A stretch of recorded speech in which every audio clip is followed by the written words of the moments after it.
Hitler's end came in a bunker as the enemy forces closed in and the war drew to an end. But the days leading up to the grim finish, the Nazi madman still had big plans. He wasn't satisfied with the possibility of conquering all of Europe. He wanted to take the war to the United States. Large as the conflict was, the United States was relatively untouched on its homeland. While it had suffered a devastating blow to its fleet at Pearl Harbor, the mainland had been barely touched. In fact, the United States was almost never invaded during the war. The last serious strike on its territory had been during the War of 1812, when the British forces invaded through their territory in Canada. And the only time they'd seen large-scale conflict on their own soil since was the Civil War, when they fought themselves. But the United States had dealt Hitler devastating blows in Europe, and he was determined to make them pay. But it wasn't always that way. In the early years of the Nazi assault on Europe, Hitler had other plans, keeping the United States at a distance. It hadn't been long since the First World War. There was no hunger in the US for another European conflict.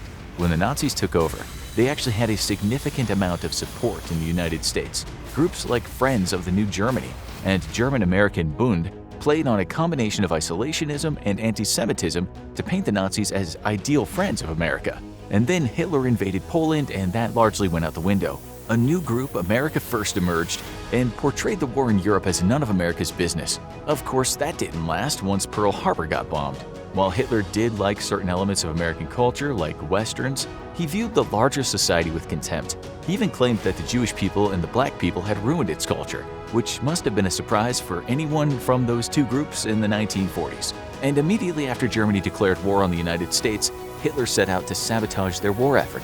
It would come to be known as Operation Pistorius, and 8 German nationals in the United States were recruited and trained in how to target American infrastructure, including energy plants, railroads, and bridges. The goal was to create chaos through a terror campaign. But Hitler was undone by one thing: employee dissatisfaction. One of the men, George Dasch, wasn't a fan of the Nazi regime and tipped off the FBI. Dasch and his accomplice Ernst Berger tried to defect to the US, but were instead arrested, and J. Edgar Hoover took credit for busting the spy ring. The entire group was sentenced to death, but Dasch and one of his others had their sentences commuted. The first Nazi attack on America had failed miserably, and the German army was occupied on the home front. More than one, since Hitler had decided to attack Russia. But as the war went on, Hitler became overconfident and his eyes turned toward the US once again. And this time, he wanted to handle things more directly. The first plan was to hit the United States from afar. Hitler was fascinated by the idea of New York City in flames and hoped to pull off an equivalent attack like Pearl Harbor on the East Coast. There were just a few problems with that. Namely, it was a very long way over, and the Atlantic Ocean was now full of warships. Pearl Harbor succeeded because it was a sneak attack, but any German warplanes would have been shot down long before they could reach their targets. He moved on to try to develop new long-range missiles that could hit the US homeland, but the German rocketry experts had many projects, and the war was moving too fast for this to be a serious threat. But he wasn't done planning, and the source of his next plan came from long before his regime. Hitler wasn't the first German leader to plot to attack the US, although the last time it happened was more of a thought exercise. The Imperial German government in the last days of the 19th century controlled large swaths of Europe, and they had their thoughts much further. From 1897 to 1903, the military developed a plan to target the United States military infrastructure and attack their bases on Hampton Roads near Washington, D.C. They sent spies to New York and Boston to spy on possible targets with the intention of forcing the U.S. to pull back to defend its homeland and give up on many of its colonial holdings. But the Imperial German Army was never big enough to challenge the U.S., and the plans were put in a drawer, at least until World War I. As the United States grew closer to getting involved in the First World War, Germany explored another option for targeting the U.S. homeland. Through its southern border, the German government approached Mexico and proposed an alliance if the U.S. entered the war. They promised to return Texas, Arizona, and New Mexico to Mexico if they won the war, but the telegram was intercepted. An outraged United States government soon declared war on Germany, and the alliance never came to be. Hitler learned from these mistakes and was ready to make his own. The biggest advantage Hitler had over the previous German governments was an ally.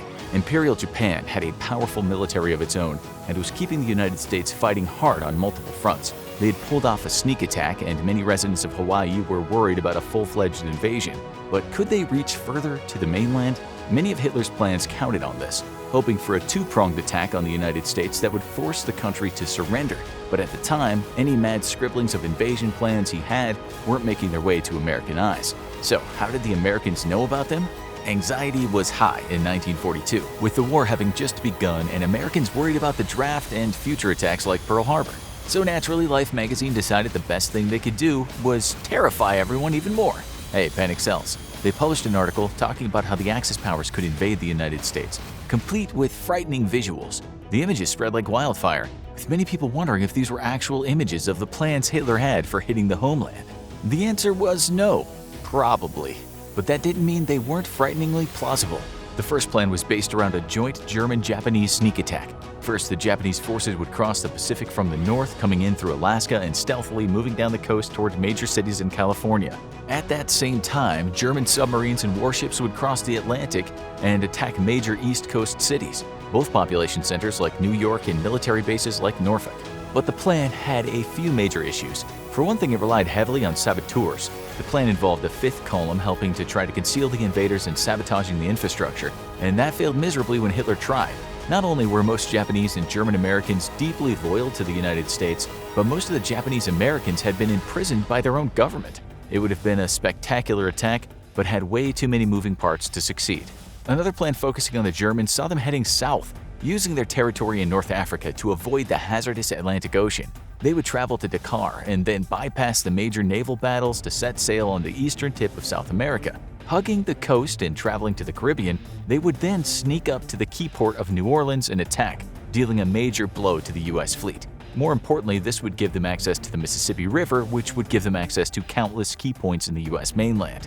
Would this plan work? It certainly has a better chance of success than the first because much of it centers around avoiding conflict. The chance of them surprising the United States is higher, but the disadvantage is that it brings them nowhere near most of the large U.S. cities. It would cause chaos in the United States, but it would be unlikely to topple the country unless the defenses were on low alert and concentrating on the war abroad. Other plans had even bigger challenges. The heart of the U.S. Atlantic Fleet was in Norfolk, Virginia, and the Germans hoped to cut it out in a similar blow to the way the Japanese had hit Pearl Harbor. But the Americans knew that was a possibility, and it was one of the most protected U.S. bases at the time. The magazine speculated that the Germans could fool them by splitting their fleet and sending them through the Azores, Madeira, and Cape Verde, and they would rendezvous in the Atlantic and form a massive attack front that would charge Norfolk and break the U.S. defense line with overwhelming force. It was scary on paper, but in reality, it might have been a different story. It's always hard to defeat an enemy on their own turf, and this was the plan with the highest odds that the German forces would be spotted and blown out of the water. It relies on overwhelming force, but the U.S. Navy at the time was keeping pace with the Germans. The odds are that this would have been a brutal and bloody battle with the U.S. taking many losses, but the Germans ultimately turning tail and running.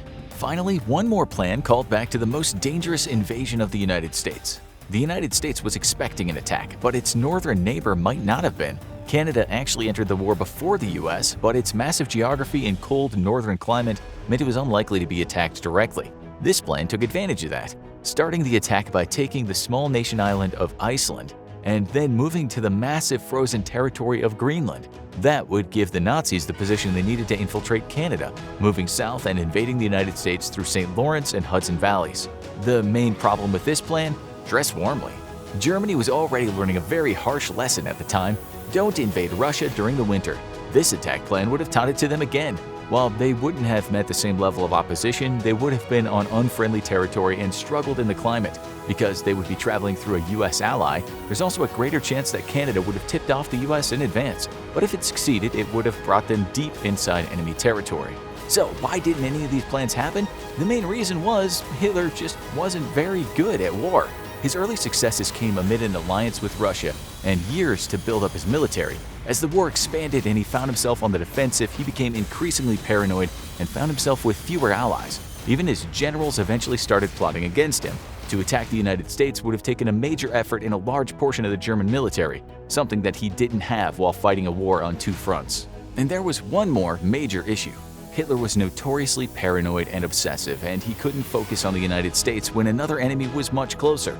He expended much of Germany's force on breaking the United Kingdom with brutal bombing raids, but the island held out and never surrendered.